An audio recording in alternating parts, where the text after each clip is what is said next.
This channel does not promote any violent, harmful, or illegal activities. All content provided by this channel is meant for an educational purpose only.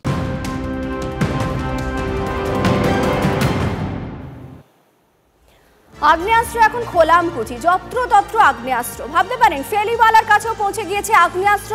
তাজ্জব রীতিমতো police. বিগত কয়েকদিন ধরে রাজ্যের বিভিন্ন প্রান্ত থেকে মুড়ি মুড়কির মতো উদ্ধার হচ্ছে বোমা, বন্দুক। এবার ডানকুনিতেও এক ফেরিওয়ালা থেকে উদ্ধার হলো আগ্নেয়াস্ত্র। ওই ফেরিওয়ালাকে গ্রেফতার করেছে ডানকুনি থানার পুলিশ। ধৃতের নাম মঈনুদ্দিন মোল্লার।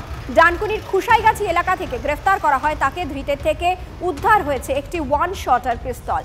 গতকাল রাতে এলাকার পিস্তল নিয়ে ঘোরাঘুরি করতে দেখা গিয়েছিল মঈনুদ্দিনকে। গোপন সূত্রে খবর পেয়ে তাকে আটক করে এবং তার থেকে একটি পিস্তল ও 1 রাউন্ড কার্তুজ উদ্ধার করে পুলিশ। সনদ মাঝি আমাদের সঙ্গে রয়েছেন, আমাদের প্রতিনিধি। সনদ, আর কি আপডেট জানা যাচ্ছে এই ফেরিওয়ালা সম্পর্কে?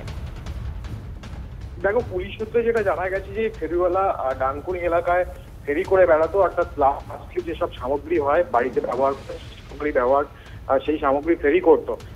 যেটা পুলিশ জানিয়েছে যে গতকাল রাত্রে হঠাৎ করে খবর আসে তাদের কাছে যে এক ব্যক্তি পিস্তল নিয়ে ঘোরাঘুরি করছে এবং পুলিশ সেখানে যায়।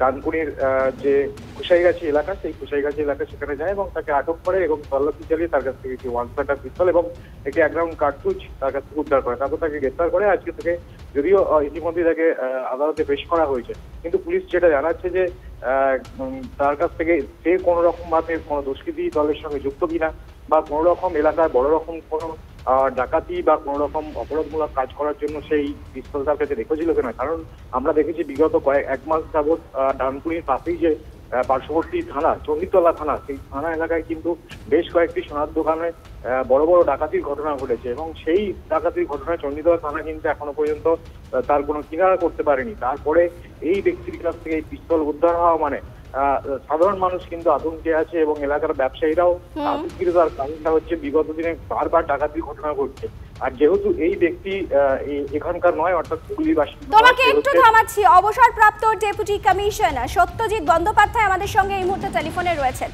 আপনাকে স্বাগত জানাই TV9 বাংলায়। আপনার সঙ্গে রয়েছি আমি চয়নিকা। এই ধরনের ঘটনা তো আমরা আমেরিকায় দেখে থাকি যে বন্দুকবাজের হামলা হয়, যাত্রার কাছে বন্দুক থাকে, কিন্তু যেভাবে কলকাতা বা এই রাজ্যে যাত্রার হাতে আগ্নেয়াস্ত্র পৌঁছে যাচ্ছে, এটা আগামী দিনের জন্য কত বড় থ্রেট হতে চলেছে বলে আপনার মনে হয়? দেখুন, এই যে আপনারা দেখাচ্ছেন যে একটা ফেরিওয়ালা, তাদের কাছ থেকেও আর্মস পাওয়া যাচ্ছে এবং যারা রাস্তায় কাগজ করে তাদের কাছে আর্মস পাওয়া যাচ্ছে।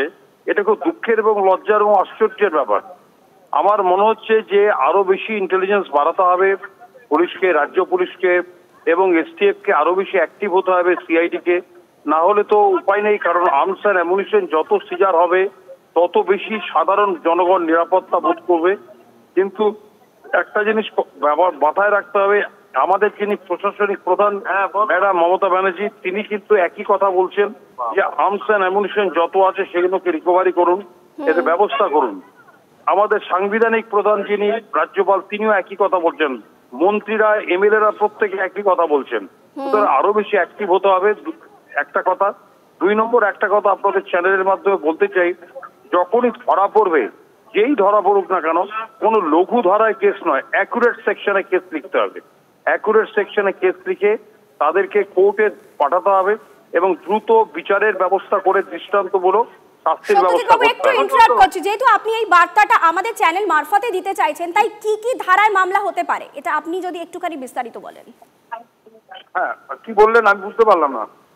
আপনি যেহেতু আমাদের মারফতে এই বার্তা দিতে চাইছেন যে অ্যাকিউরেট ধারায় যাতে মামলা দেওয়া হয়, যাতে বিষয়টাকে লঘু করে না দেখা হয়, তো সেক্ষেত্রে অ্যাকিউরেট ধারাগুলো কি কি হতে পারে? এটা যেমন এটা 25-27 আর্মস অ্যাক্টে কেস হবে। এই সেকশনটা যেটা যেই আর্মসটা ধরা পড়েছে, এটা তো ইলিগাল আর্মস।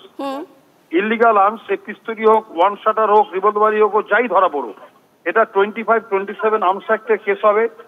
যে যদি বোম ধরা পড়ে, বোম চার্জ হয়, তাহলে 3 and 5 years অ্যাক্টে কেস হবে।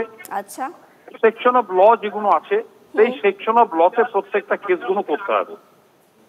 অনেক ধন্যবাদ সত্যজিৎ বাবু, অনেক ধন্যবাদ আপনার গুরুত্বপূর্ণ মতামতের জন্য।